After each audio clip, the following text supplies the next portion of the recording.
시청자 여러분, 안녕하십니까? 한 주간 뜨거웠던 이슈를 분석하는 토요 랭킹쇼 지금 시작합니다. 오늘 주목해야 하는 뉴스 8개를 추려봤습니다. 먼저 랭킹 1위입니다. 갭 투자 논란에 휩싸인 이상경 국토부 1차관이 어젯밤 사의를 표명했습니다. 그동안 선을 그어왔던 대통령실은 결국 주말 사이 사퇴를 수용할 방침입니다. 이 차관이 직접 사과했는데도 여론이 나빠지자 자진 사퇴로 정리한 건데요. 11호 부동산 대책의 후폭풍 어디까지 갈까요? 잠시 후에 자세히 뜯어보겠습니다. 다음은 5위 4,000피 코앞입니다. 코스피가 4,000선을 눈앞에 두고 거래를 마친 가운데 미국 뉴욕 증시 3대 지수는 모두 강세로 마감해 기대감을 키우고 있습니다. 미국 물가 상승률이 예상치를 밑돌면서 투자 심리를 끌어올린 건데요. 다음 주에도 우리 증시의 고공행진이 이어질 수 있을지 주목됩니다. 그러면 토요 랭킹쇼가 뽑은 랭킹 1위부터 바로 만나보시죠.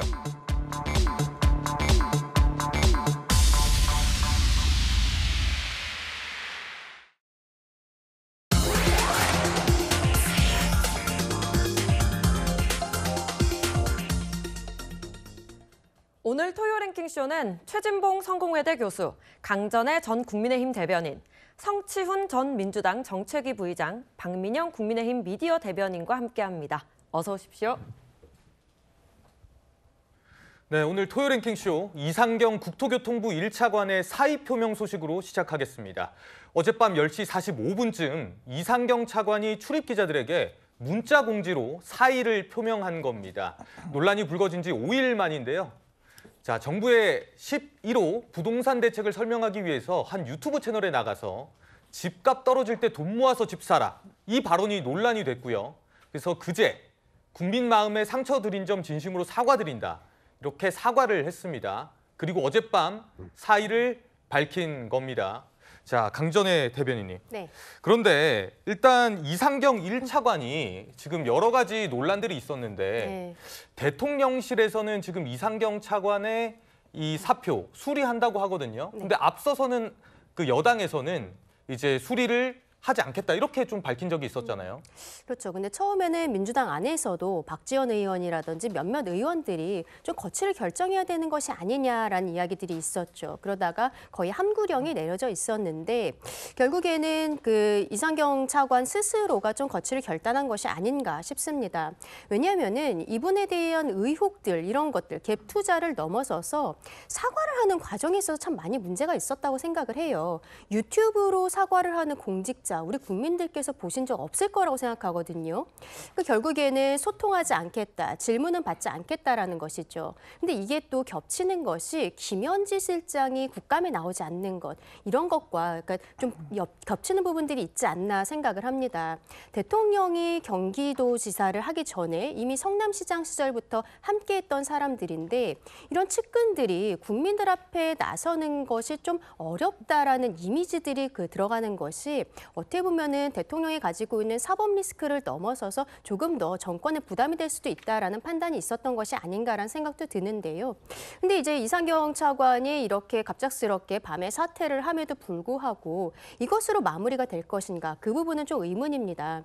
다른 이제 실언을 했었던 사람들 그리고 갭 투자를 했었던 고위 공직자들 이분들이 본인들이 앞장서서 어떠한 대책이라든지 앞으로의 방향성에 대해 국민들께 말씀을 드려야 국민들의 분노가 조금이라도 잠재워지지 않을까라고 생각합니다. 알겠습니다. 우선 이상경 1차관의 논란이 됐던 발언과 사과까지 다시 듣고 본격 이야기 나누겠습니다. 집값이 떨어지면 내 소득이 또 계속 또 벌게 되면 그 돈이 또 쌓이면 또 그때 가서 하면 되거든요. 유튜브 방송 대담 과정에서 내 집 마련의 꿈을 안고 열심히 생활하시는 국민 여러분의 입장을 충분히 헤아리지 못했습니다. 진심으로 사과드립니다. 사실 어제 오전까지만 해도 여당에서는 이 차관의 사퇴는 없다 이렇게 선을 긋는 기류였는데요. 실제 박수현 수석 대변인이 사퇴시킬 수 없다. 그리고 이 차관의 발언도 국민의힘의 정치 공세에 과도한 설명으로 방어하려다가 생긴 일이다. 이렇게 얘기를 했거든요. 최 교수님. 네. 근데 사실 이제 이 차관은 이제 대통령의 부동산 책사라고 불릴 정도로 좀 알려진 인물 아니겠습니까? 그래서 대통령실에서 좀 안고 가는 것 아니냐 이런 관측들도 있었는데 결국엔 사의 표명을 했어요. 아무래도 이제 저는 발언보다는 갭 투자 논란 때문이라고 생각해요. 그 발언은 물론 이제 발언만 똑 떼놓고 보면 이게 좀 논란이 될 수 있지만 뭐 의도 자체는 그런 의도는 아니었거든요. 그러니까 집값이 떨어질 거니까 조금 기다리시면 좋겠다라는 의도로 얘기한 건데 예. 어쨌든 그것 때문에 논란이 됐고 그리고 나서 이제 밝혀진 게 본인이 이제 물론 본인은 갭 투자가 아니라고 주장을 하고 있지만 여러 정황들로 보면 그렇게 의심을 갈 수 있는 부분도 좀 있잖아요. 이런 부분들이 이재명 정부의 부동산 정책의 큰 흐름을 일정 부분 좀 어렵게 만들지 않을까 이런 우려가 있었던 것 같아요. 이재명 대통령도 그렇고 민주당이 이제 갭 투자에서 좀 많이 문제점을 지적하고 그걸 없애겠다고 해서 부동산 정책을 내놓은 거 아니겠습니까? 예. 이번 부동산 정책도 사실은 15억 이상에 대해서만 지금 LTV 그러니까 대출을 좀 줄인 거니까 갭 투자를 못하게 만들려는 의도라고 봐요 저는. 근데 그런 부분들을 추진하는 주무 공직자가 이런 문제에 휩싸이게 되면 그 정책 자체가 상당히 크게 이제 타격을 받을 수 있거든요. 그런 부분들이 이제 이재명 정부나 이재명 대통령 입장에서는 부담이 됐을 거라고 저는 봅니다. 예. 진정성을 전달하는 과정에 있어서 어쨌든 주무 공무원이 고위공직자가 이런 일에 연루가 되면 추진하는 정책 자체가 또 논란이 될 수도 있거든요. 이런 위험성을 좀 줄이기 위해서 불가피하게 이 차관의 사퇴가 이루어진 게 아닌가 그렇게 생각합니다. 네, 이상경 1차관 사의 표명의 결정적 배경을 놓고 사과문 발표 과정에서 추가 논란이 발생한 점도 꼽히고 있는 것 같습니다. 자, 갭 투자 논란과 관련해서 아내 탓을 한 건데요. 여론의 문매를 맞은 것 아니냐 이런 얘기도 나옵니다. 저의 배우자가 실거주를 위해 아파트를 구입했으나 국민 여러분의 눈높이에는 한참 못 미쳤다는 점을 겸허히 받아들이고 재차 사과의 말씀 올리겠습니다. 이상경 국토부 차관은 대국민 사과에서 갭 투자에 대해 아내가 한 일이다라고 책임을 돌렸습니다. 이 궁색해지니까 부인 탓, 김의겸 시즌2입니까? 네, 그러니까 이 차관은 고등동 아파트를 보유한 상황에서 이 백현동 아파트를 전세를 끼고 구입하면서 갭 투자 논란이 인 겁니다. 이 차관 측은 이에 대해서 실거주를 하려 했지만 입주 시점이 안 맞아 전세를 했다면서 아내 탓을 하는 듯한 해명을 해서 논란이 일었는데요. 박민영 대변인님. 네. 근데 여기에 더해서 유튜브로 사과를 했고 또 사과도 2분에 불과했고 기자들 질문도 받지 않으면서 논란이 더 커진 것 같아요. 맞습니다. 사과의 형식과 내용 모두 다 총체적으로 잘못된 사과였다라고 봐야겠죠. 기자들이 있는 자리에서 국민들이 궁금해할 만한 내용들을 질문을 받고 소상히 밝혔어야 했지만 그런 일체의 과정 없이 일방적으로 2분 내내 쏟아내기만 했었거든요. 그 와중에도 해명이라고 하는 그 내용들도 실거주를 하려고 했다라고 하면서 아내에게 책임을 전가하지 않았습니까? 그런데 실제로 아내가 실거주를 하지도 않았다라고 하는 겁니다. 전세를 내줬다라고 하는 거기 때문에 명백한 갭 투자라고 하는 건데 심지어는 그 이후에도 계속 문제가 불거졌거든요. 한 언론에서 물어본 겁니다. 그러면 사후적으로라도 팔았으면 되지 않겠느냐라고 물어보니까 이상경 차관이 본인이 자선 사업가도 아닌데 가격이 더 오를 수도 있는데 지금 시점에 팔 이유가 없지 않느냐라고 하는 취지로 이야기를 했거든요. 예. 그런데 이상경 차관이 국민들께는 뭐라고 했습니까? 가격이 싸지면 사면 된다라고 했잖아요. 그런데 가격이 쌀 때 본인은 매도하지 않겠다라고 한 겁니다. 그러면은 정확히 매도 물량이 나와야 가격도 싸지는 것이고 가격이 싸져야 수요자들도 살 수가 있는 건데 본인부터가 이득을 취하겠다라고 친시장주의자적인 그런 사고방식을 가지고 있으면서 국민들께는 언젠간 싸질 거다라고 하는 것은 명백한 자기 모순이자 기망인 거죠. 이런 것들이 총체적으로 잘못됐기 때문에 국민적인 공분이 들끓을 수밖에 없었다라고 생각을 하고요. 결과적으로 사의 표명을 할 수밖에 없는 상황이 도래했다라고 보여집니다.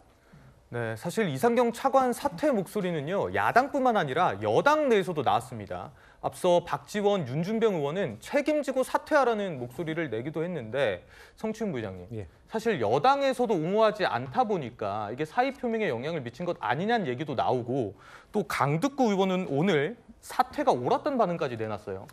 사실 처음에는 당 내에서도 이런 박지원 의원이나 윤준병 의원과 같은 그 사퇴 여론도 있었습니다만 그래도 안 된다. 정책 책임자로서 공급 대책을 내놓고 이 그 효과가 나올 때까지 지금 15 대책 나온 지 딱 열흘 됐거든요. 그러니까 공급 대책을 곧 발표할 거라고 했고 그것과 어우러져서 이 전체적인 부동산 정책의 영향력이 한 몇 달 동안 지켜보고 그걸로 이제 평가를 받아야 된다라는 여론이 많았습니다. 왜냐하면 지금 결국 이 집값을 잡기 위한 가장 중요한 거는 국민들이 갖고 있는 공포심 그것을 자제시켜주는 거거든요. 그러니까 국민들이 내가 지금 빚을 내서라도 월 이자로 뭐 몇백씩 내서라도 지금 뛰어들지 않으면 내가 벼락거지가 될 수 있다는 그 공포감 이것 때문에 다 뛰어들다가 지금 집값이 폭등하고 있는 거잖아요. 그렇기 때문에 정부에서 어떻게든 그걸 자제를 시키고 공급도 원활하게 하면서 여러분들 지금 뛰어들지 않아도 됩니다. 이 신호를 주고 싶었던 건데 그 상황에서 지금 정책 설계자인 차관이 국토부 차관이 사퇴를 해버린다? 국민들에게 또 다른 시그널을 줄 수 있거든요. 아 이번에 그 집값 잡겠다고 한 거 사실상 포기하는 거다. 아 다시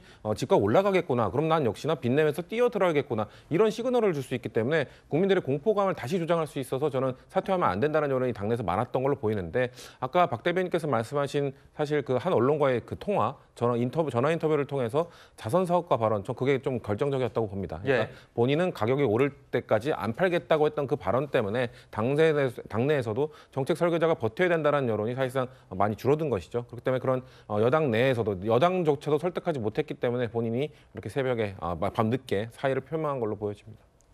여기서 이 차관의 과거 발언까지 재조명되고 있습니다.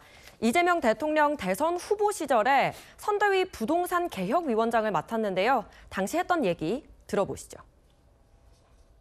대한민국이 부동산 불로소득 공화국이라는 오명을 부인할 수 없습니다. 소수의 자산가들은 당장 필요하지 않는 부동산을 과다하게 보유하고 있으며 대한민국 경제의 정상적인 발전을 가로막고 있는 가장 큰 문제입니다. 네, 4년 전입니다. 부동산 불로소득을 타파하겠다라고 밝혔는데 이 차관이 이 성남 고등동 아파트를 갭 투자자에게 매도하고 본인이 다시 세입자로 들어가는 이런 주인 전세 방식을 이용해서 5억 원의 시세 차익을 거두기도 했습니다. 이 차관의 이런 일련의 부동산 거래 방식을 두고 일각에서는 부동산 고수라는 평가도 있었는데요. 최 교수님. 네. 그렇기 때문에 내로남불이란 비판은 계속해서 나오는 것 같거든요. 뭐 그럴 수밖에 없죠. 그러니까 본인이 그렇게 행동을 했기 때문에 거기에 대해서 부동산 정책을 위반하면서 갭 투자를 최소한 줄이면서 부동산 가격을 안정시키겠다고는 이재명 정부의 어떤 부동산 정책에 정반대되는 행동을 한 걸로 보여지잖아요. 그러니까 이런 부분들은 사실은 물론 뭐 정치인들 중에 이런 형식으로 집 구매한 사람 많겠죠. 여야를 불문하고. 그러나 어쨌든 정책을 지금 담당하고 있는 고위공직자잖아요. 그런 분이 이렇게 해버리면 국민들 입장에서는 뭐 당신은 그렇게 하면서 우리한테 이렇게 하는 게 말이 돼? 이렇게 될 수밖에 없어요. 이거는 뭐 원하든 원치 않든 그렇게 흘러갑니다. 여론은. 그래서 그 여론이 전체 지금 이재명 정부가 지금 부동산 정책 발표한 지 10일 정도밖에 안 됐는데 이렇게 이제 여러 가지 논란이 되면 부동산 정책에 대해서 신뢰가 생기겠습니까? 그렇게 되면 동력이 떨어져요. 그러면 이제 문제는 부동산 정책을 이렇게 처음부터 동력이 떨어지게 되면 앞으로 추진해가는 여러 정책들에도 상당히 큰 타격이 옵니다. 그리고 운신의 폭도 줄어들고요. 그래서 조기에 이 문제를 해결하지 않으면 이재명 정부가 추진하려는 부동산 정책의 신뢰가 떨어지게 되고 그러면 집값이 떨어질 거라고 신뢰하고 있는 많은 국민들 중에 많은 분들도 민주당이나 아니면 이재명 정부에 대한 신뢰를 떨어뜨리는 요소로 작용할 수 있기 때문에 이런 모습이 결국은 이상경 차관이 물러날 수밖에 없는 구조로 가고 있었다. 그것이 결국 원인이 됐다고 저는 봅니다. 한동훈 전 국민의힘 대표도 만나보겠습니다. 11호 부동산 정책을 두고 주거 재앙 대책이다라고 계속해서 비판해왔죠. 자신의 유튜브 채널에서 예비 신혼부부의 집 구하기를 동행하면서 이 차관이 아닌 이 대통령을 겨냥하는 발언을 했습니다. 들어보시죠.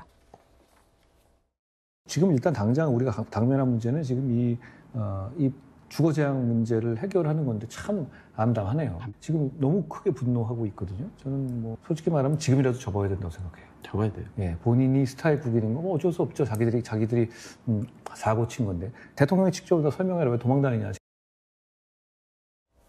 경기도 화성시 동탄 아파트 단지를 직접 찾았습니다.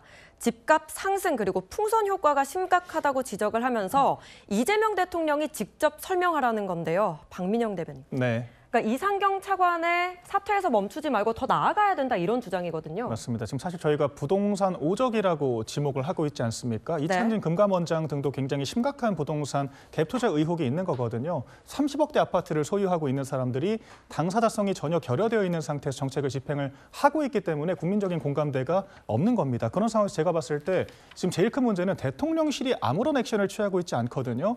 차관이 전면에 나서서 정책을 홍보하고 있다라고 하는 것 자체가 국민적인 신뢰를 주기가 어렵습니다. 결과적으로 이 대통령제에서 모든 정책의 컨트롤 타워가 대통령실이고 대통령실에서 주는 방향에 따라 정책을 집행을 하는 거기 때문에 우리 모두가 대통령실과 대통령의 입만 바라보고 있는 거거든요. 그런데 이재명 대통령 지금 전혀 나타나고 있지 않죠. 이렇게까지 상황이 비화됐음에도 불구하고 경질을 하는 것이 아니라 이상경 차관이 직접 사의를 표명했다라고 하는 것은 멀리서 관망을 하겠다라고 하는 액션으로밖에 보이지 않습니다. 지금까지 나온 입장도 상황을 지금 심각하게 지켜보고 있다 정도의 원론적인 이야기가 전부였거든요. 그렇기 때문에 국민들의 입장에서는 이 정권의 앞으로의 부동산 방향이 어떻게 가겠다라고 하는 건지 전혀 예측 가능하지가 않은 상황이기 때문에 부동산에 대한 이런 불안은 더 커질 거라고 생각을 하고요. 지금 성춘 부의장께서 말씀하신 것처럼 여러 가지 이런 이유들이 있었습니다만 결과적으로 이 정책을 주도하던 이상경 차관이 사퇴를 했습니다. 그러면은 앞으로의 방향성은 더더욱 지금 어두워진 거라고 저는 생각을 하거든요. 그렇기 때문에 이럴 때일수록 선긋기 꼬리 자르기만 할 것이 아니라 대통령이 직접 나와서 앞으로의 방향과 청사진을 설명하는 것이 맞다고 생각이 됩니다. 네. 자, 실제 부동산 민심이 어떤지는요, 여론조사에서도 잘 드러나고 있습니다. 어제 한국갤럽 조사에서도 민심이 싸늘한 게 확인이 됐는데요.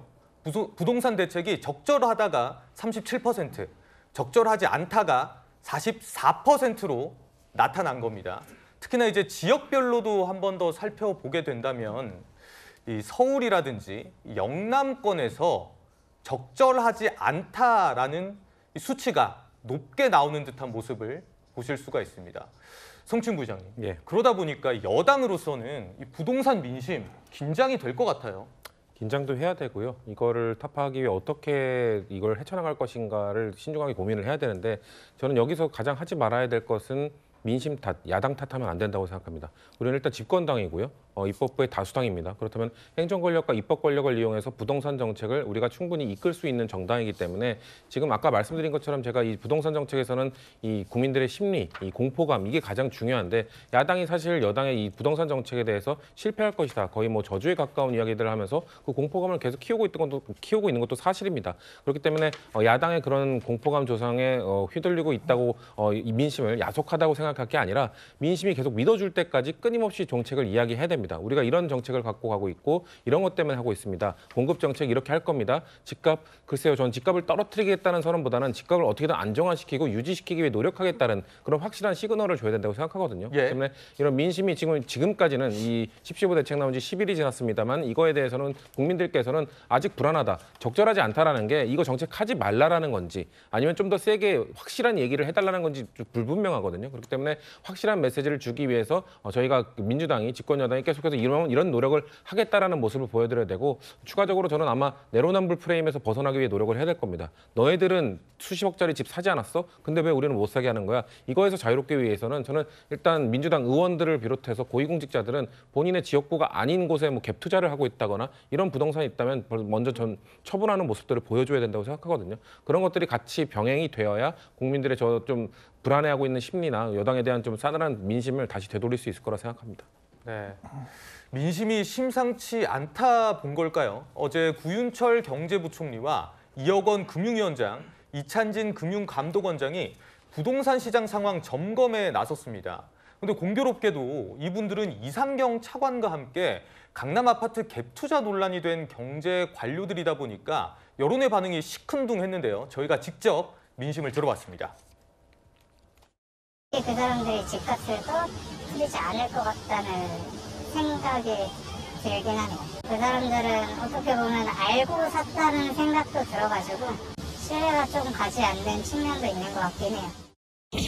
조금 불합리하다고 생각이 들어요. 이미 자기들은 다 사는 걸 다 사놨는데 나중에 떨어지면 사라 이러는 게 조금 말이 안 되는 것 같기도 하고. 자, 이렇게 정책 위반자부터 솔선수범해야 한다는 비판이 일고 있는 가운데 고위공직자가 부동산을 어디에 가지고 있는지 추적 사이트까지 등장을 했습니다. 자, 개발자가 알려지지는 않았는데요. 자, 이 사이트에 들어가게 된다면 고위 공직자들이 신고한 자산을 지도에서 바로 볼 수 있는 겁니다. 아파트 단지를 클릭하게 되면 고위 공직자 누가 아파트를 가지고 있는지 지금 보시는 것처럼 한눈에 볼 수 있는 건데요. 강전혜 변호사님, 네. 지금 이런 현상까지 나타났어요. 어떻게 보십니까? 그렇죠. 이번에 이상경 차관이 사퇴했다라는 것이 어제 저녁에 언론에 알려지면서 누리꾼들의 반응을 보면은 집을 팔지 않고 직을 내어놓는구나. 그렇다면은 이 정부에서 이야기하고 있는 집값 잡히지 않는다는 거 차관이 인정하고 있는 거 아니냐라고 이야기를 하는 것이죠. 그러니까 지금 뭐 정부의 고위 공직자들이 가지고 있는 그 아파트들이 대부분 또 강남에 있는 것으로 알려지면서 많은 의원들도 뭐 지금 김병기 원내대표 같은 경우에도 동작에서 지역구가 있지만 거기에선 전세로 살고 있고 잠실 장미 아파트, 재개발 호재가 있는 곳에 본인 소유의 아파트를 갖고 있다는 것도 지금 문제가 되고 있잖아요. 그러니까 우리 국민들께서는 공직자들이 갖고 있는 아파트들이 가격이 얼마인지를 넘어서서 이쪽은 아예 가격이 떨어지지 않을 수도 있겠다라고 보시는 거죠. 그것은 지금 이재명 정부에서 나오고 있는 부동산 정책에 대해서 국민들께서 완전히 신뢰하고 있지 않다는 뜻입니다. 예. 우리가 조금 아까 봤었던 한국갤럽 조사가요. 부정적인 의견이 더 많았지만 여기에서 중요한 포인트는 집을 사겠다라고 생각하는 30대 같은 경우에는 혼인 정년기이기 때문에 집을 정말로 실소유하고 실거주해야 되는 분들이거든요. 30대에서는 부정적인 의견이 57%가 나왔어요. 이러한 그 통계들이 나오고 있기 때문에 결국에는 차관이 사퇴를 하고 그리고 민주당에서도 지금 이야기를 못하고 있는 부분들이 있다고 생각합니다. 국민들께서 왜 여기에 대해서 문제 제기를 하시는지 그리고 민주당의 반응이 무엇이 문제였는지에 대해서 대통령실에서 먼저 국민들께 소상하게 사과하고 설명하는 자리를 대통령 스스로 만들어야 되지 않나 생각합니다. 예, 집을 팔지 않고 직을 내놨다 이런 따끔한 지적까지 나왔습니다. 이런 분위기에 국민의힘은 자신들은 욕망의 화신처럼 집을 사놓고 국민들 내 집 마련의 꿈을 무너뜨렸다라면서 총공세에 나선 분위기입니다. 어제 장동혁 대표와 오세훈 서울시장이 서울 강북 재개발 현장을 함께 찾았습니다. 보고 오시죠. 이번 부동산 정책은 이렇게 열악한 환경에서 벗어나서 인간다운 삶을 살 수 있는 집 한 채를 원하는 분들의 그런 꿈마저 무너뜨리는 정책이기 때문에 저희들이 이 현장을 찾은 것이고요. 시장과 함께 노력하겠습니다. 제가 어린 시절 지금 여기보다 훨씬 더 열악한 환경 속에서 성장을 했습니다. 정말 최선을 다해서 신속하게 개선해 나가도록 최대한 노력을 하겠습니다. 추후 대책이 우리 재개발 지역에 어떤 영향을 미치는지 정확히 말씀해 주십시오. 은행에서 돈 꿔서 분담금 내셔야 될 분들도 계시잖아요. 그럴 때 다 매출 제한이 걸려 있는 겁니다. 쉽게 얘기하면. 여기 팔고 나가서 여기 판 돈으로 생활하고 싶은 분들이 계시는데 사지도 팔지도 못하게 바뀐 겁니다. 장 대표와 오 시장이 시민의 목소리를 들으면서 11호 부동산 대책으로 서민들만 피해를 보고 있다. 그러면서 서울시 차원에서 취할 수 있는 조치를 서두르겠다라고 강조를 했습니다. 장 대표도 오늘 아침에 기자회견을 열었는데 차관 한 사람 사퇴로 될 일이 아니다. 부동산 정책 방향 완전히 바꾸라고 요구를 했습니다. 박민영 대변인님, 네. 이런 요구들, 이런 목소리들 내년 지방선거 의식한 거 아닙니까?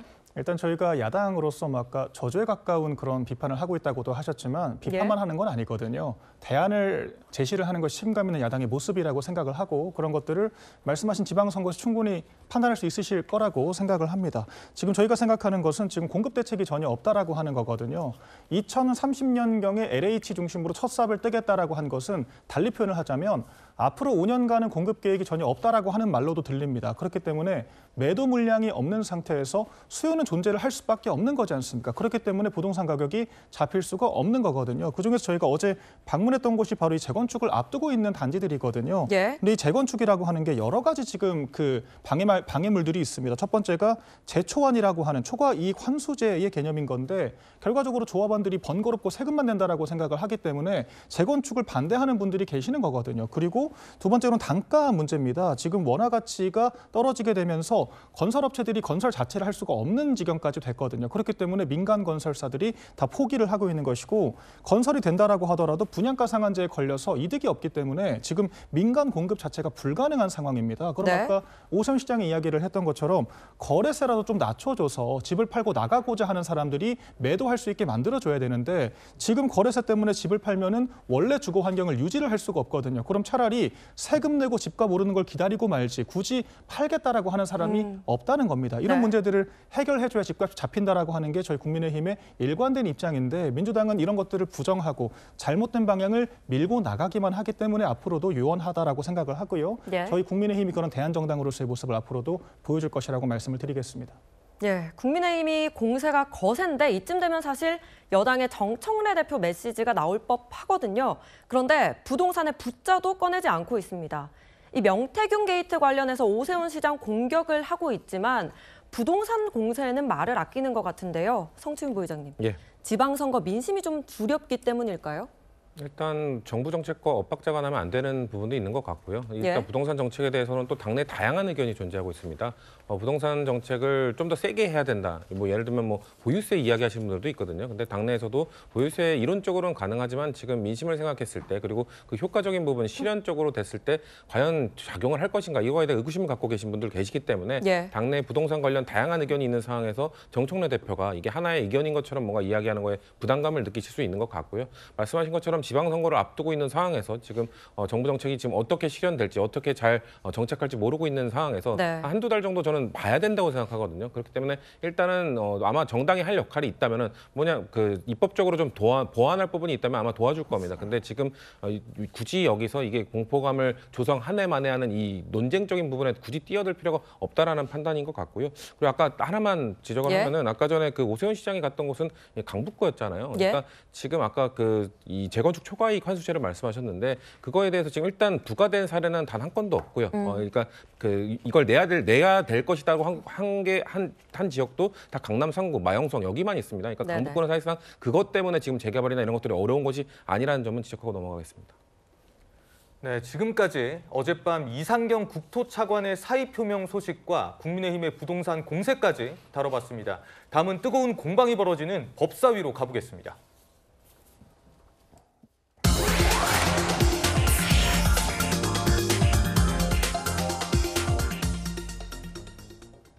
어제 국정감사장엔 전현직 법제처장이 출석해서 특이한 공방을 벌였습니다.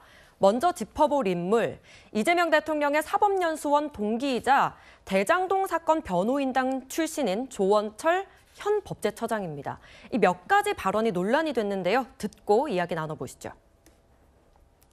범죄 5개 사건에 연루되고 12개 혐의 있는 대통령이 그런 대통령이 세상에 어디 있어요? 세계적으로도 유례가 드물어요. 이재명 대통령이 그 범죄를 저질렀다는 건 전혀 동의하지 않습니다. 범죄가 아니에요? 그렇습니다. 다 무죄입니다. 이재명 대통령이 유례가 없는 것이 아니고 무고한 대통령을 그렇게 검찰권을 남용해서 기소한 우리나라 검찰의 이례가 없는 것입니다. 이번에 근무하실 동안 이렇게 35일 만에 파기환송한 사례를 보셨습니까? 못 봤습니다. 조희대 대법원이 왜 이런 행위를 했다고 생각하십니까? 결국은 대통령 선거에 적극적으로 개입하려고 했던 것으로 생각합니다. 강전혜 변호사님, 네. 법제처장이 출석을 했는데 네. 이 대통령 사건 다 무죄다 이런 발언을 했습니다. 사실 대법원이 이미 유죄 취지로 판결을 한 것도 있지 않습니까? 그렇죠. 조 법제처장 같은 경우에는 이재명 대통령이 연수원 동기인데요. 저희 국민의힘에서 법제처장으로 임명이 되었을 때 문제 제기했던 것은 연수원 동기라는 것이 문제가 아니라 대장동 사건의 변호인이었었다라는 것이죠. 예. 공무원으로서 정치적 중립 의무를 지킬 수 있을 것인가 그 부분에 대한 의구심이 있었는데 어제 국감에서 나온 발언들을 보면 정말 가관이라고 생각을 합니다. 예. 법제처가 대법원 위에 있는 게 아니잖아요. 말씀하신 것처럼 공직선거법 사건 같은 경우에는 대법원에서 유죄 취지로 파기환송이 나와 있고 그리고 각 재판부에서 사건들을 배당받아서 지금 진행이 되고 있는 상황입니다. 대통령이 되었기 때문에 기일이 추정이 되었을 뿐이지 또 언제부터 다시 재판이 진행될지 그것도 역시 각 재판부의 재량으로 있는 상황이거든요. 그런데 법제처장이라는 사람이 국민들 앞에 나선 국감 자리에서 저런 형태로 이야기를 하는 것은 어느 모습으로 보아도 전혀 적절하지 않다. 공무원으로서의 자세가 전혀 되어 있지 않기 때문에 저런 이야기를 하시려면은 직을 내려놓고 하셔라라고 말씀드리고 싶습니다. 예, 조원철 법제처장 나아가서 무고한 대통령을 검찰이 권력을 남용해서 기소했다라는 이야기도 했고요. 심지어 이재명 대통령의 공직선거법 사건 파기환송 판결을 두고 왜 이런 행위를 했다고 생각하나라는 이성윤 의원 질문에 대통령 선거에 적극적으로 개입하려 한 것 같다. 이런 입장까지 냈습니다. 최 교수님. 법제처장으로서 방금 강전의 변호사님도 지적을 해주셨지만 이런 말 하는 게 공직자로서 부적절하다는 지적 나오거든요. 공직자로서 어떻게 답변을 하죠? 그러면 모르겠습니다고 답변을 합니까? 질문이 나오면 답변을 하는데 본인의 생각을 얘기할 수밖에 없어요. 본인도 이제 법조인 출신이고 그러니까 본인의 입장을 얘기할 수밖에 없는 구조에서는 뭐 그걸 왜 그런 얘기를 했냐 뭐 비판을 할 수 있겠죠. 그런 식으로 얘기하는 게 잘못됐다고. 그러나 그거 왜 그럼 지금 법제처장이 할 수 있는 말이 모르겠습니다. 답변 안 하겠습니다. 이렇게 얘기해야 되는 거잖아요. 그러면 또 질타가 또 되겠죠. 또 질문을 하겠죠. 그래서 저는 저런 의견을 얘기할 수밖에 없었다고 생각해요. 그러니까 저도 개인적으로 지금 그 법제처장의 말에 동의해요. 저는 두 가지 다 동의를 하는데 기본적으로 지금 이제 대법원의 파기환송심 관련해서는 재판이 너무 빨리 진행이 됐다는 건 누가 봐도 이상한 거고요. 또 하나는 지난번에 국정감사 지적이 됐습니다만 전자문서로 봤다고 그렇게 얘기를 했잖아요. 그 스캔을 해서. 그게 법적으로 형사소송법에 보면 불법이에요. 그렇게 하면 안 되게 돼 있습니다. 그거 한 것도 문제가 되는 거죠. 그리고 2명이나 되는 대법관들이 해외 출장 중에 있었는데 그 사이에 그럼 그것을 다 보고 판단을 내렸는지 지금 민주당이 주장하는 이틀 만에 문서 다 보고 그런 판단을 내렸다고 주장을 하고 있는 거 아니겠어요? 이런 여러 가지 보면 이례적으로 판단이 빨리 내려진 건 분명해 보여요. 그것도 1, 2심이 전혀 다른 판단이 나온 내용을. 1, 2심이 같은 판단이 나왔다면 그건 또 어느 정도 뭐 납득이 가는 부분이 있을 텐데 1, 2심이 전혀 다른 판단이 나왔잖아요. 그럼 좀 더 꼼꼼히 보고 해결해야 되는 문제이고 관례 얘기하는데요. 대체적으로 관례를 보면 선거에 출마한 사람에 대해서는 판단을 일단 미루고 나중에 했던 경우가 일반적인 관례예요. 근데 그 관례도 깨고 지금 급하게 추진해가지고 한 거 아니겠습니까? 이런 여러 가지 상황으로 봤을 때는 그런 의심을 받기에 충분하다는 것이고 대장동 사건 같은 경우도 최근 남욱 변호사가 입장을 전부 바꾸고 있어요. 지금. 검찰이 회유했다는 말을 하고 있는 상황이고요. 검찰에 가서 듣고 그걸 증언했다는 말을 하고 있고 남욱 변호사가. 그런 상황입니다. 지금.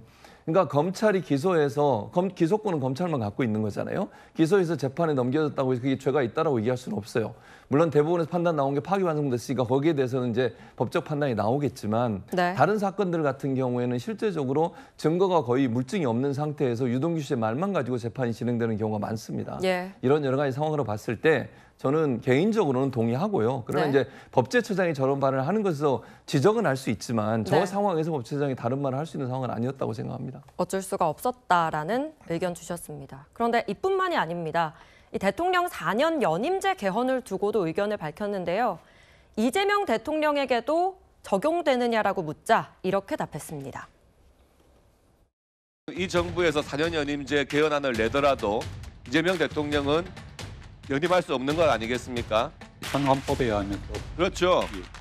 이렇게 자명한 것을 지금 대통령 본인도 그리고 국정기획위원장까지도 방송에 나와가지고 말을 흐리더라고요. 애매모호하게 이야기를 해요. 아주 애매모호하게. 민주당 의원님들 누구도 이재명 대통령은 개헌하더라도 연임할 수 있는 사람이 아니다. 그 말을 다 못합니다. 이상하게. 의원님께서 말씀하신 그 점에 대해서는 결국 국민들이 결단을 해야 될 문제 아닌가 싶습니다. 그런 말씀 자체가 애매한 겁니다. 헌법 규정상에 명백한 겁니다. 애매하게 해석의 여지를 남겨서 뭐 새로운 논란을 제공할 필요는 없습니다. 야당 의원님들이 이리저리 이렇게 의도를 캐치하기 위해서 묻는 질문에 대해서는 소신껏 분명하게 간결하게 답변해 주시면 되겠습니다. 제가 그 부분에 대한 충분한 검토가 못한 상태에서 답변을 하게 된 것 같습니다. 개헌을 해도 현 헌법상 이재명 대통령은 적용 대상이 아니다라고 이야기는 했지만 결국 국민이 결단해야 할 문제다라고 결론을 지었습니다. 여기에 추미애 법사위원장도 방금 들으셨지만 애매하게 해석의 여지를 남겨서 논란을 제공할 필요가 없다라고 지적했거든요. 박민영 대변인님. 국민이 결단해야 할 문제다. 무슨 뜻입니까? 헌법도 뒤집을 수 있다라고 하는 오만한 생각이 아닌가라는 생각이 들거든요. 물론 헌법을 국민들께서 만드신 겁니다. 그런데 현행 헌법을 만들 때 국민들께서 이 헌법이 왜 탄생을 하게 됐습니까? 과거 독재 정권들이 있었기 때문에 단임제를 명시를 하면서 단임제 대통령이 개헌을 통해서 임기를 인위적으로 연장을 하는 것을 차단하기 위한 그런 조항들이 만들어진 거 아니겠습니까? 예. 그렇기 때문에 개헌이 이루어진다라고 해서 뭐 중임제라거나 임기가 연장된다라고 하더라도 현직 대통령은 거기에 포함되지 않는다라고 하는 게 명확하게 명시가 되어 있는 겁니다. 그런데 지금 법조인 출신인 현행 법제처장이 이렇게 명식적으로 명문화되어 있는 규정에 대해서 해석의 여지가 있다라고 하는 식의 이야기를 한 거거든요. 지금 사법부 위에 서겠다라고 하는 걸 넘어서 헌법 위에 서겠다라고 이야기를 한 겁니다. 결과적으로 국민을 방패막이로 세우기는 했지만 여러 가지 가능성과 여지를 열어둔 거거든요. 그렇기 때문에 오죽하면은 추미애 법사위원장, 민주당 내에서도 가장 강성으로 평가받는 의원조차도 그렇게 모호하게 이야기할 이야기는 아니다라고 제지를 하겠습니까? 저는 사실 이분이 대장동 변호인 출신으로 국감장에 나와서 이렇게까지 사법부를 유린하고 헌법에 대해서 자의적인 해석을 하는 것은 정말 부적절하다라고 생각을 하거든요. 김현지 부속실장이 대장동 재판에 대해서도 변호사들에게 보고를 받았다라고 지금 보도가 나왔지 않습니까? 예? 저는 지금 법제처장이 어떻게 저 자리까지 올라가게 된 건지부터 국정감사장에서 어떤 답변을 하겠다라고 한 건지 뭐 검토를 충분히 마치지 못했다라고 이야기를 했는데 김현지 부속실장에게 보고를 한 건지 안 한 건지 이런 것들까지도 김현지 부속실장을 불러서 물어봐야 할 부분이라고 생각을 합니다. 네, 이렇게 발언이 논란이 되면서 당장 국민의힘은 조원철 법제처장의 정치적 중립성을 문제 삼았는데요. 조 처장의 사퇴까지 촉구했습니다. 공무원의 중립 의무가 있는 거예요. 본인 월급 민주당이 줍니까? 지금 법제처장으로 나와 계십니다. 이것은요 심각한 공직 중립성 위반이고 정치 관여입니다. 저는 처장님 이거 위정의 문제가 아니고 탄핵감이라고 생각을 합니다. 조원철 법제처장, 이재명 대통령의 사법연수원 동기, 대장동 등 사건이 변호사였습니다. 정치적 보온을 넘어선 법적 방탄 인사입니다. 법제처가 정권의 사적 변호사로 전락하고 있습니다. 네, 방금까지 현직 법제처장 이야기를 했다면요. 법사위에서는 전직 법제처장도 논란이 됐습니다. 이완규 전 법제처장이 이른바 안가회동과 관련한 증인으로 국회 국감에 출석했는데 증인 선서를 거부하면서 여당과 충돌한 겁니다. 그 모습 보고 오시죠. 선서를 거부하겠습니다. 얼마나 죄를 많이 졌길래 선서도 못해요. 좀 말씀드려도 될까요? 증인 거부권도 헌법과 법률에 따라서 인정되는 권리예요. 또 권리를 가진 사람이 이 권리를 행사하겠다고 하는데 이런저런 얘기를 하면서 헌법을 존중하고 법률을 잘 지키고 내란 저지를 한다고요. 집중 거부하시라면 집중 거부를. 네. 의원님들이 저를 고발하지 않으셨어요? 고발한 사람이 수사하고 고발한 사람이 재판하고 그래도 되는 겁니까? 네, 그러니까 이완규 전 법제처장은 국회 증인 선서를 거부하면서 자신의 권리다 이렇게 주장을 한 겁니다. 반면 민주당에서는요 이런 반응들이 나왔습니다. 얼마나 죄를 많이 지었길래 선서도 못하느냐, 또 헌법 존중하고 법률을 잘 지켜서 내란을 저질렀느냐라고까지 공방이 벌어졌는데 성춘 부장님, 좀 어제 법사위 어떻게 보셨습니까? 일단 법제처장까지 하신 분이 국정감사가 뭐 하는 곳인지 잘 모르시는 것 같은데요. 그러니까 수사하고 재판이라뇨. 국정감사는 수사 권한이나 재판 권한이 없고요. 그것과 관련된 국민들이 궁금해하는 부분들을 물어보겠다라고 하기 때문에 국정감사라는 제도가 있는 겁니다. 그 제도를 뻔히 아시면서 마치 지금 법사위에서 본인을 수사하고 재판까지 하려는 듯한 왜곡된 정보를 국민들에게 주기 위해 거짓말을 하고 있다, 호도하고 있다라고 저는 생각을 하고요. 일단 증인 선서를 해야죠. 증인 선서를 하지 않을 권리는 일반적으로 거기 나와 있는 약자, 일반 보통의 국민들이 만약 나왔을 때 본인이 이거를 하는 것이 본인에게 피해가 될 거라고 판단됐을 경우 안 하도록 되어 있는 겁니다. 근데 본인은 뭡니까? 그런 법안에 대해서 법률적 해석을 하는 법제처장 출신 아닙니까? 그렇다면은 본인의 재판이 걸려있기 때문에 본인이 피의자로서 방어권 행사를 위해 안 하겠다. 그럼 선서를 한 이후에 그런 다음에 답변할 건 답변하면서 답변이 좀 부족한 부분, 답변을 하면 좀 꺼려지는 부분에 대해서는 이건 수사 중인 사안이기 때문에 나의 방어권 행사를 위해 안 하겠다. 이렇게 얘기하면 국민들도 인정을 해줄 겁니다. 근데 나와서 이건 법이기 때문에 난 선서 용서도 안 할 겁니다. 이런 식으로 얘기를 해버리면서 마치 지금 그 법사위원들이 재판관 수사를 하겠다고 달려들고 있는 것처럼 국민에게 잘못된 정보를 제공하고 있는 것은 지금 안 그래도 안가 회동이나 이 내란과 연관된 혐의를 받고 있는 전직 법제처장으로서 매우 부적절한 언행과 처사라고 생각합니다.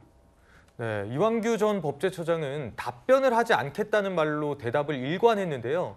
저희가 직접 세어보니까 총 14번이었습니다. 추미애 법사위원장과 팽팽했는데요. 듣고 오시죠.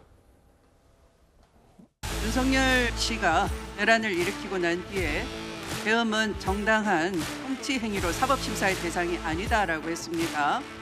그런데 헌법재판소에서 이유 없다라고 배척당한 바 있죠. 답변하지 않겠습니다. 선서 거부자께서도 같은 취지로 생각하고 있습니까?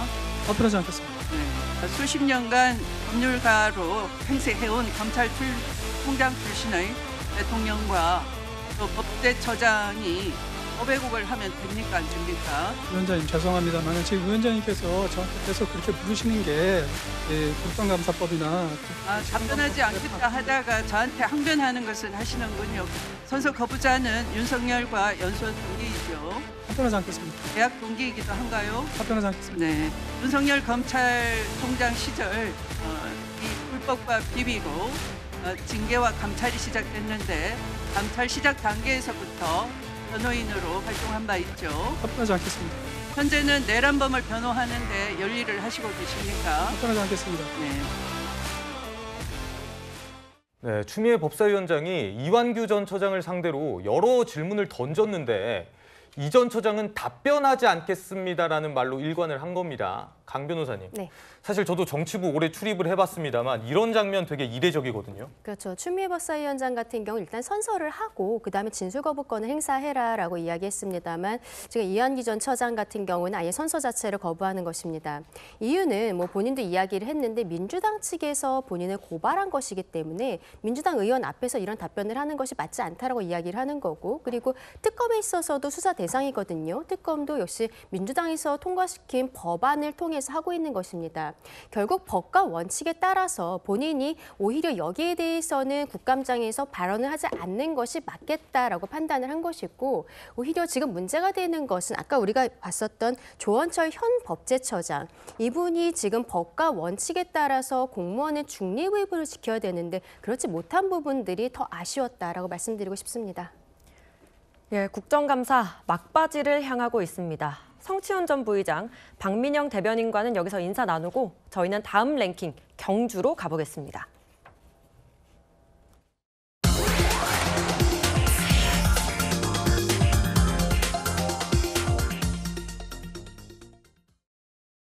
미국과는 역대 최단 기간 내에 정상 간 상호 방문을 완성하고 11년 만에 중국 정상의 국빈 방문으로 한중 관계를 복원하는 기반을 마련하는 한미, 미중, 한중 정상 간 연쇄적 정상회담을 통해서 한국의 플랫폼 역할 부각은 물론이고 영내 평화, 번영, 안정을 위한 공감대를 형성해 나가겠습니다.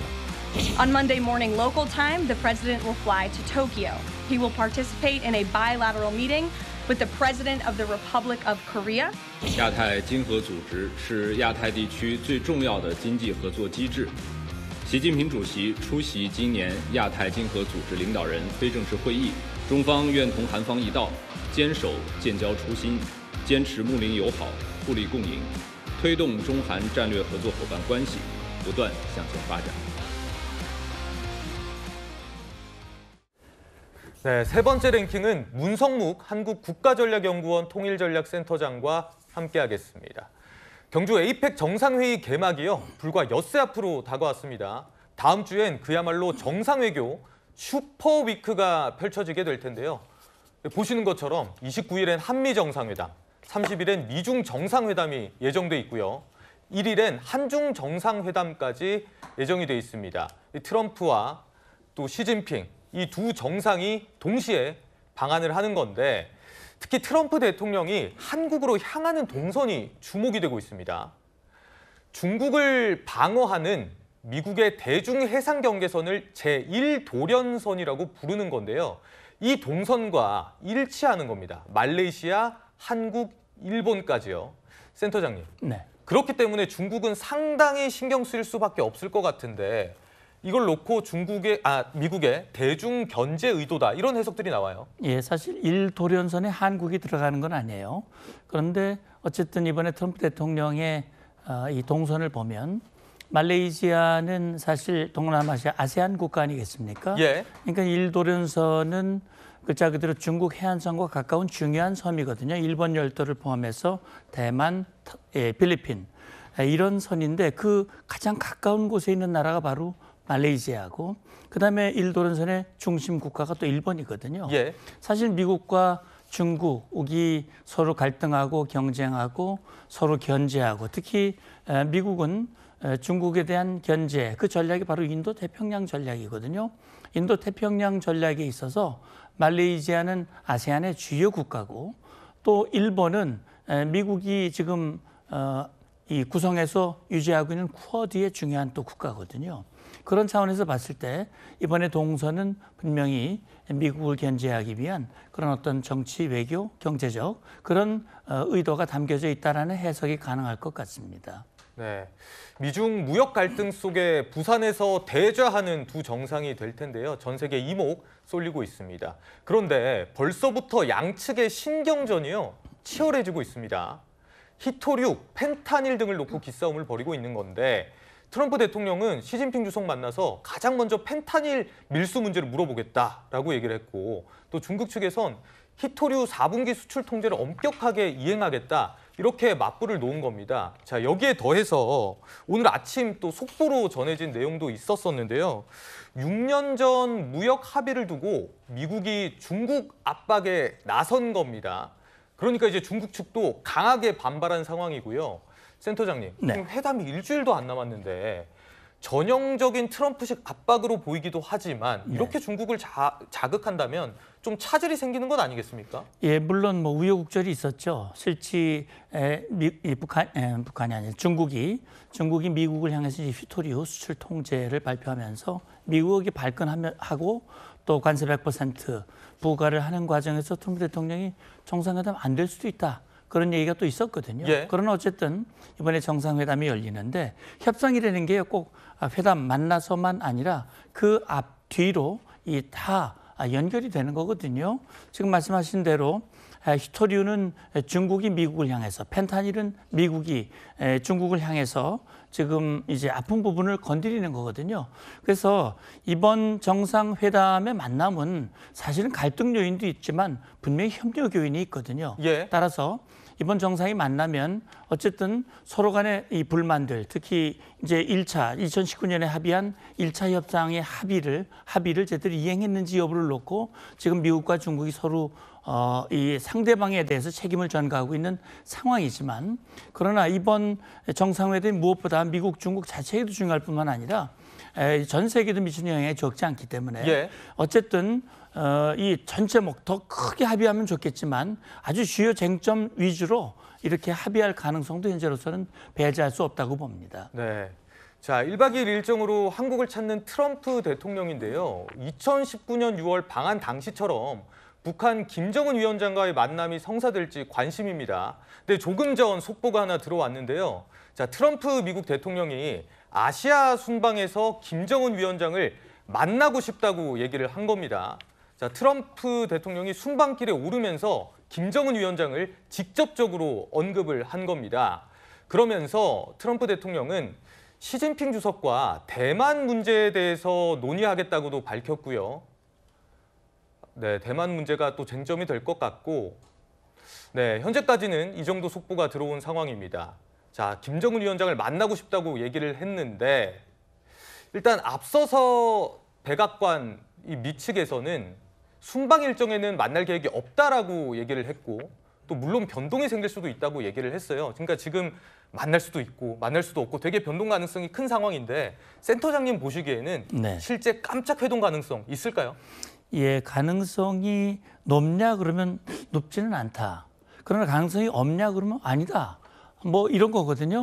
그러니까 가능성이 높다. 없지는 않지만 가능성이 없다고 부인할 수는 없는 이런 좀 어정쩡한 상황인 건 분명해요. 끝까지 다만 지켜봐야 된다는 거죠. 방금 속보에서 말씀하셨습니다만 트럼프 대통령이 김정은을 만나고 싶어하고 김정은도 얼마 전에 트럼프 대통령과 못 만날 이유가 없다. 뭐 조건부입니다만 그런 얘기를 했기 때문에 더군다나 우리 정부가 만나는 것을 또 적극 지지하고 있잖아요. 그리고 최근에 여러 가지 보도를 보면 지금 뭐 UNC의 판문점 이 특별 방문을 중단시킨 거라든지 또는 뭐 북한 측의 어떤 지금 판문각에서의 어떤 미화 움직임 이런 것들 또 CNN이 뭐 임진각 일대에 카페를 뭐 임대를 했다든지 이런 것들이 혹시 그런 깜짝 회동을 준비하고 있는 것이 아닌가라는 그런 추정이 가능하거든요. 그래서 지금 속보대로 만날 가능성은 전 열려 있다고 생각을 합니다. 예. 센터장님이 만날 가능성이 열려 있다고 했는데요. 최 교수님, 가능성 어떻게 점쳐집니까? 저는 가능성이 좀 높다고 보는데요. 높다? 왜냐하면 지난번 2019년 만남도 거의 비슷한 스타일이에요. 그러니까 트럼프가 SNS에 글을 올렸잖아요. 이 글을 올려서 만나고 싶다. 그게 30여 시간 전이었어요. 그리고 깜짝 만남이 이루어졌거든요. 오늘도 보면 거의 비슷한 수순이에요. 그러니까 제가 볼 때 물론 이건 저는 100% 제 추측입니다. 이건 뭐 제가 알고 있는 사안은 아니니까. 그러나 어느 정도 트럼프가 글을 올릴 정도면 어느 정도 소통이 이루어졌을 가능성이 저는 있다고 생각해요. 만약에요. 트럼프가 저렇게 글을 올렸는데 김정은이 못 만나 안 만나 이래 보세요. 트럼프는 어떻게 되는 겁니까? 그래서 저는 어느 정도의 소통이 있지 않았을까 내부적으로 그런 생각이 개인적으로 들고 물론 김정은이 100% 만날 거냐 이건 제가 뭐 확답을 할 수는 없겠죠. 그러나 2019년 상황과 비교해 보면 2019년도 SNS로 트럼프가 올리고 그리고 나서 바로 성사가 됐거든요. 그리고 지금 공교롭게도 중국과의 만남, 미국과 중국의 정상회담 이후에 시간이 비어 있어요. 돌아가기 전까지. 그리고 사실 본인이 가지고 온 헬기를 타고만 1시간의 이동이 가능하거든요. 거기까지. 그래서 충분히 만날 수 있는 여건은 형성돼 있다. 그리고 트럼프가 저렇게 공개적으로 만나고 싶다는 의견을 표명했을 정도면 아까 센터장님도 말씀하셨던 김정은도 만나는 게 본인한테 도움이에요. 마이너스 될 건 없거든요. 그런 차원에서 본다고 하면 점점점 가능성이 높아지고 있다. 그렇게 예측이 가능하다고 보여집니다. 예, 지켜보시죠. 우리 안방에서 열리기 때문에 이 후광 효과를 입어서 관세 협상에도 박차를 가할지 주목됩니다. 그런데 우리 정부가 아직까지는 신중론에 무게를 두고 있습니다. 들어보시죠. 교정하는데 상당히 많은 시간과 노력이 필요한 것 같습니다. 이성적으로 충분히 납득할 수 있는 합리적인 결과에 결국은 이렇게 될 것이다. 핵심 쟁점에 대해서 아직도 양국 입장이 팽팽하게 대립하고 있는 그런 상황이 지속되고 있습니다. 날은 저물고 있는데 만약에 에이펙 계기 타결을 기대한다 그러면 갈 길이 멀고 그런 상황인데 양국 입장이 팽팽합니다. 이 협상 타결, 갈 길이 멀다는 입장인데 이번 에이펙에서도 한미 정상회담이 있지만 합의문은 불투명한 상황입니다. 오늘 미국 행정부 고위 관계자가 가능한 빨리 협상을 타결하고 싶다라는 의견을 전했는데요. 신중하자고는 했지만 기대되는 게 사실이긴 합니다. 센터장님, 거기다가 또 러트닉 상무부 장관이 에이펙 기간 동안 조선소 방문한다 이런 보도가 나오기도 했거든요. 좀 기대감이 높아지고 있는데 어떻게 보십니까? 그러니까 지금 한미 간의 이런 관세 협상이 생각보다 길어지고 있거든요. 그래서 미국 입장에서는 뭐 일본이라든지 유럽이라든지 이전에 이제 합의했던 그런 협상에 비해서 이제 길어지고 있고 그런 점에서 만약에 미국이 뭐 사실 이걸 중단하거나 바꿀 수도 있겠지만 미국으로서 상당히 필요한 거거든요. 그러니까 말씀하신 대로 꼭 협상이 타결됐으면 좋겠다 이런 얘기가 나왔고 또 러트닉 상무장관이 우리 조선소 방문을 또 먼저 요청했다는 그런 얘기를 들었어요. 그런 걸로 봤을 때는 이번 정상회담을 계기로 해서 뭐 합의문까지 발표될 수 있을지 될 수 있다면 좋겠습니다만 대통령 말씀으로 보면 어쨌든 서둘러서 합의하는 것보다는 서로 간에 이 납득할 수 있는 합리적인 결과 서로에게 도움을 주는 그런 결과를 도출하길 바란다고 그러니까 이번에 2달 만에 열리는 이번 회담을 통해서 뭔가 가시적인 성과를 보여줄 수 있으면 제일 좋고요. 그렇지 않다면 적어도 다음 협상, 최종 협상으로 가는 데 있어서 중요한 양 정상 간의 의견을 조율할 수 있는 그런 어떤 중요한 분수령, 그런 계기의 의미는 충분히 있을 수 있다라고 생각합니다. 이재명 정부의 외교력 시험대가 되겠죠. 이 에이펙을 앞두고 경주가 경비가 강화되는 등 만반의 준비가 이어지고 있습니다. 그런데 일부 단체들이 집회를 예고하고 있습니다. 그중에 지난 7월 오성 홍기를 찢고 밟으면서 협중 시위에 나섰던 단체도 있는데요. 당시 영상 잠시 만나보시죠. 자유빙입니다. 그대로 자유빙에서 죽었으면 좋겠고요. 이인네들 취사만 해주지 않겠습니까? 국기비리 생각을 안으로 들어와주시면 감사하겠습니다.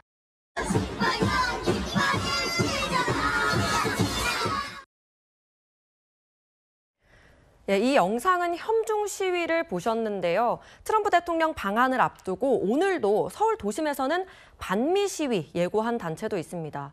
전 세계가 주목하고 있는 상황인데 무력 충돌 등이 일어나서 외교적 문제로 비화하는 건 막아야 되거든요. 강전혜 변호사님, 네. 좀 철저한 대비가 필요해 보입니다. 그렇죠. 조금 아까 오성 홍기를 찢은 분들 중에서 일부는 지금 외국 사절 모욕 혐의로 입건이 되어 있는 상황입니다. 네. 이러한 상황에서 지금 반미 시위도 여러 차례 좀 계획이 되어 있는 부분들이 있습니다. 경주에서도 시내 집회가 지금 17건이 신고가 되어 있는 상황이거든요. 그 경찰에서는 지금 에이펙 행사장에 19,000명 정도의 경찰력을 투입하겠다라고 하고 있고요. 그리고 예. 경북과 부산경찰청에는 가포 비상을 내린다라고 합니다. 이러한 것들이 경찰력으로서만 다 되는 것이 아니라 우리 국민들께서도 성숙한 시민 의식을 전 세계에 보여주셨으면 좋겠다라고 생각합니다. 네, 전 세계 통상 안보의 판이 달라질 수도 있는 경주 에이펙 슈퍼위크니까요. 준비 아주 단단히 해야겠습니다. 저희는 다음 소식 해외로 넘어가겠습니다. 국제 미인 대회에서 민망한 해프닝이 벌어졌습니다. 미인 대회에 참가한 파나마 대표가 자신이 호명된 줄 알고 무대 앞으로 걸어 나갔는데요. 알고 보니 국가 이름을 잘못 들은 거였습니다. 이솔 기자가 보도합니다. 국제 미인 대회 미스 그랜드 인터내셔널 결선 진출자 발표 순간 사회자의 호명에 무대 뒤편에서 한 여성이 감격스러운 표정으로 얼굴을 감싸주며 걸어 나옵니다. 그런데 그녀의 어깨띠에는 파라과이가 아닌 파나마가 적혀 있습니다. 잠시 정적이 흐르고 사회자가 급히 사태를 수습합니다. I beg your pardon. I announce Miss Grand Paraguay. 대회 참가자가 사회자의 발표를 잘못 들어 짧은 소동이 벌어진 건데 영상이 공개되자 온라인에선 응원의 댓글이 이어졌습니다. 여성이 기계에 여권을 갖다 댄 뒤 공항 입국 심사대를 통과합니다. 강제로 끌려가거나 위협당하는 듯한 흔적은 보이지 않습니다. 일자리 제안을 받고 태국으로 갔다가 미얀마에서 살해된 벨라루스 출신 모델의 마지막 모습입니다. 여성이 태국에서 납치됐다는 의혹이 확산되자 현지 시각 21일 태국 이민국은 여성은 스스로 이동했다며 영상을 공개했습니다. 태국에서 미얀마로 건너간 여성은 로맨스 스캠 등 온라인 사기 범죄에 강제로 동원됐고 폭행과 고문 끝에 장기가 적출된 채 살해됐습니다. 사슴 한 마리가 유리창을 깨고 와인 매장 안으로 돌진합니다. 미끄러운 바닥 위에서 허둥대다 진열대 위로 뛰어오르고 매장 안을 쑥대밭으로 만든 뒤 허겁지겁 문을 통해 빠져나갑니다. 현지 시각 22일 미국 위스콘신에서 일어난 일로 최근 미국에선 학교나 가정집, 도심 한복판에서도 사슴이 출몰하는 사고가 잇따르고 있습니다. 채널A 뉴스 이솔입니다.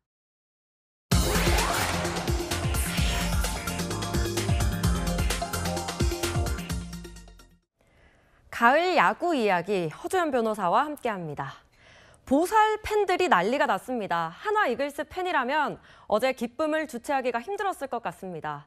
어제 저녁에 한화의 한국 시리즈 진출이 확정됐습니다. 이게 무려 19년 만이고요. 2006년에 준우승을 한 이후에 한국 시리즈 진출이 처음인 겁니다. 허준 변호사님, 한화 팬들이 들으면 좀 섭섭할 얘기긴 하지만 한화가 우승한 게 1999년이 처음이자 마지막이고 그동안은 성적이 굉장히 부진했잖아요. 그래서 한화 팬들이 좀 보살이다라고 불렸는데 이번엔 너무 기뻐했을 것 같거든요. 사실 한화 팬들 만년 꼴찌라고 해서 만골 이렇게 부르면 굉장히 화를 많이 냅니다. 정말 네. 오랫동안 성적이 좋지 않았는데 말씀하신 것처럼 99년 이후에 무려 26년 만에 드디어 한화 이글스가 날았습니다. 이제 한국 시리즈 우승에 26년 만에 도전을 하고 있는 건데 사실 올해 한화 이글스는 너무 대단했어요.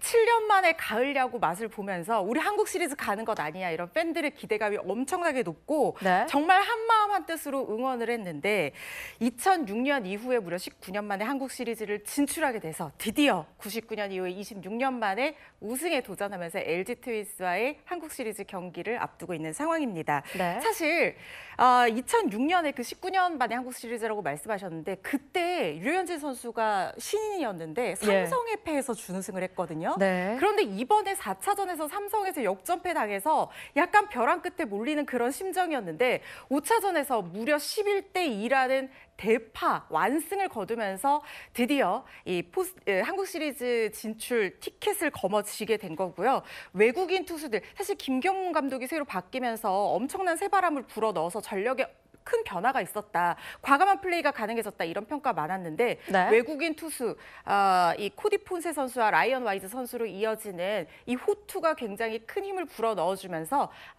결국에는 승리의 티켓을 거머쥐었습니다. 예, 팬들이 얼마나 감격스러웠을까요? 말씀해주셨던 그 별칭, 수년 동안 맘골이라고 불렸는데 이 순간 정말 간절히 기다려왔을 것 같습니다. 인터뷰하고 싶어하는 한화 팬들도 정말 많더라고요. 그중에 한 분 직접 통화를 해봤습니다. 태어난 지 4개월 된 아기와 플레이오프 5차전을 같이 봤는데 정말 행복하더라고요.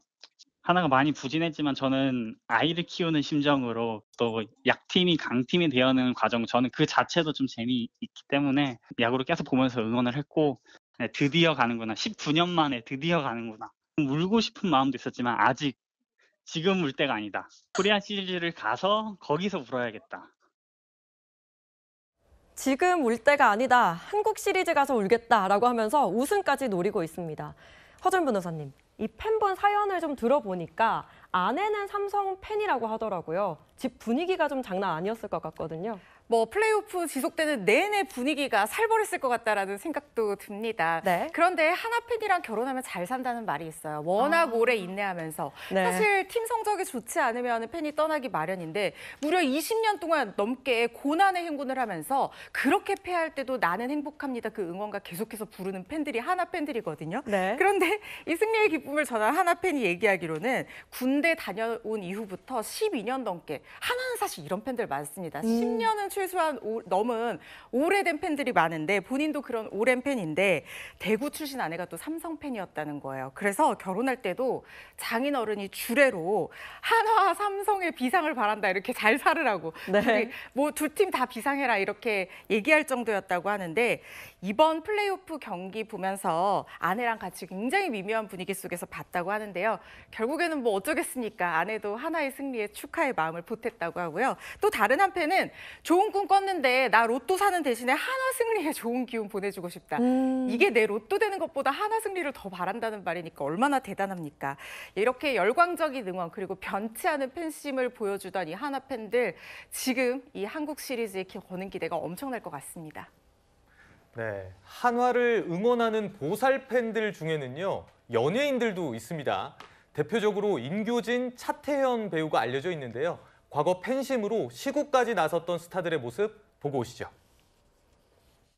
오늘 짧게 그리고 깔끔하게 이글스가 승리하기를 기원하면서 깔끔하게 말씀드리겠습니다.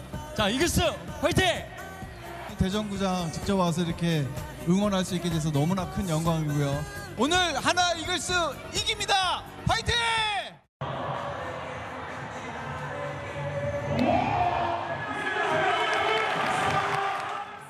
유성구의 아들 장원이 왔습니다.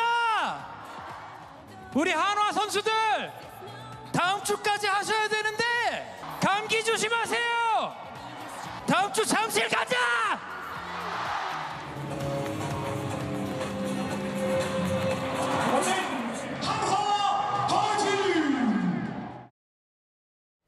네, 조금 전 시구한 분들 외에도 한화 보살 팬으로 언뜻 생각나는 배우들 하면 뭐 박보영 씨나 조인성 씨, 또 개그맨 최양락 씨 등등이 있는데 최 교수님, 네. 이분들 한화와 함께 울고 웃던 분들인데 어제 아주 열광했다면서요? 난리가 났죠. 조인성 씨 지금 얼굴 나오고 있는데 조인성 씨가 정말 찐팬으로서 모습을 그대로 보여줬는데요. 자신의 사회 강림 SNS에 글을 올렸어요. 예. 하나 이글스 모자도 사진 올리면서 이제 잠실이다라고 적었습니다. 이게 뭐겠습니까? 잠실 간다는 거 아니겠습니까? 그렇죠.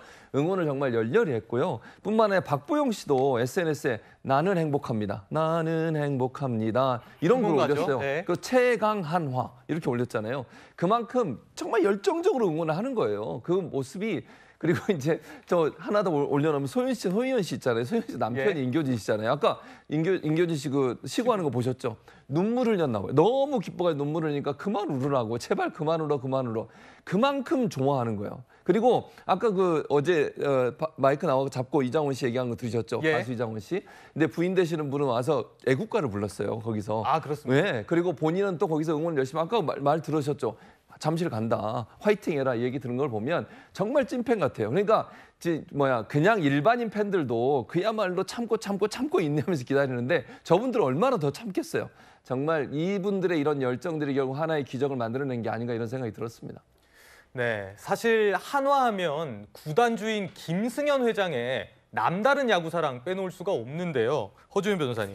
사실 저도 재계를 출입하다 보니까 이 김승현 회장의 남다른 야구사랑 이야기 좀 많이 듣는 편인데 특히나 스탠딩으로 직관을 하시기도 하고 구장을 많이 찾는다고 해요. 이번에 한화 김승현 회장이 통 큰 선물도 좀 화제가 됐다면서요? 그렇습니다. 말씀하신 것처럼 정말 김승현 회장 부부가 하나 경기할 때마다 많이 찾는데 이번에도 정규 시즌 동안만 무려 5차례나 하나생명, 이 세 구장이죠. 하나생명 볼파크 방문하기도 했었습니다. 올해 이 선물도, 통 큰 선물도 굉장히 화제가 됐었는데 플레이오프 1차전 때 비가 왔어요. 그랬더니 한화 색깔, 지금 보시는 것처럼 주황색, 까만색으로 된 패딩 담요를 팬들한테 다 선물을 해서 구장을 찾았던 팬들이 너무나 감동을 하면서 이 응원의 기세를 다시 한번 북돋았던 그런 이력도 있었고 그리고 사실 승패와 관계없이 너무 그동안 부진했던 적이 많았기 때문에 이 구단주로서 승패와 관계없이 팬들에게 굉장히 감사의 선물 많이 전했었는데 지금 보시는 전광판 불꽃쇼는 뭐냐면요. 그때 당시에 이제 전광판 불꽃쇼 2차전에서 패했을 때도 보여줬어요. 그런데 이번에 5차전 때는 진짜 축포를 터뜨리는 불꽃쇼를 다시 한번 보여줬거든요. 그러니까 승패와 상관없이 팬 서비스를 제대로 해준다는 겁니다. 김승현 회장은 2018년에요. 무려 4천만 원을 들여서 팬들에게 그때 이제 하나가 가을 야구 맛을 봤던 때거든요. 예. 그걸 축하하면서 이 좌석에 장미꽃 한 송이씩을 다 놔뒀었어요. 무려 10,000송이가 넘는 장미꽃을 팬들에게 선물하기도 했었거든요. 예. 우비도 선물하고 불꽃쇼도 보여주고 이렇게 팬들한테 보여주는 마음이 86년에 구단 창단 이후에 한결같은 마음으로 구단주로서 응원과 지원을 전폭적으로 아끼지 않았던 김승현 회장의 야구 사랑을 보여주면서 팬들의 마음에도 응원의 불씨를 지핀 계기가 된 것 같습니다.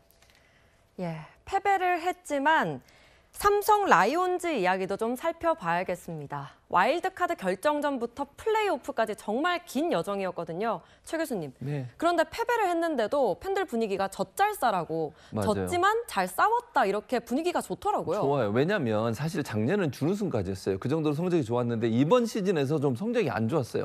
전반기에 좀 부진한 성적 때문에 최하위 후보로까지 생각이 될 정도로 이렇게 안 좋았는데 네. 후반기에 쭉 치고 올라온 거예요. 상승세를 보이면서 결국은 플레이오프까지 진출을 했잖아요. 그러니까 플레이오프까지 진출했다는 것 자체만으로도 삼성 팬들은 너무너무 고마운 거예요. 그리고 나서 이번에 이제 플레이오프에서 1차전, 3차전을 패했어요. 근데 4차전에서 역전승을 하면서 5차전 끌고 왔거든요. 이런 저력은 팬들이 응원할 수밖에 없는 저력이 아닌가 이런 생각이 들었습니다. 예, 한국 시리즈가 내일부터 시작입니다. 허준 변호사님. 이 하나 이글스 기다리는 상대팀은 LG 트윈스거든요. LG는 근데 강팀 아닙니까?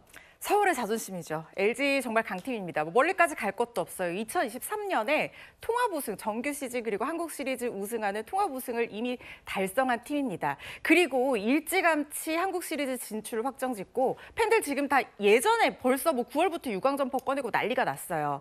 그래서 이번에 하나 이글스랑 붙는데 이렇게 한국 시리즈에서 두 팀이 붙는 것은 사실상 처음 있는 일이거든요. 네. 진검승부가 기대되는데요.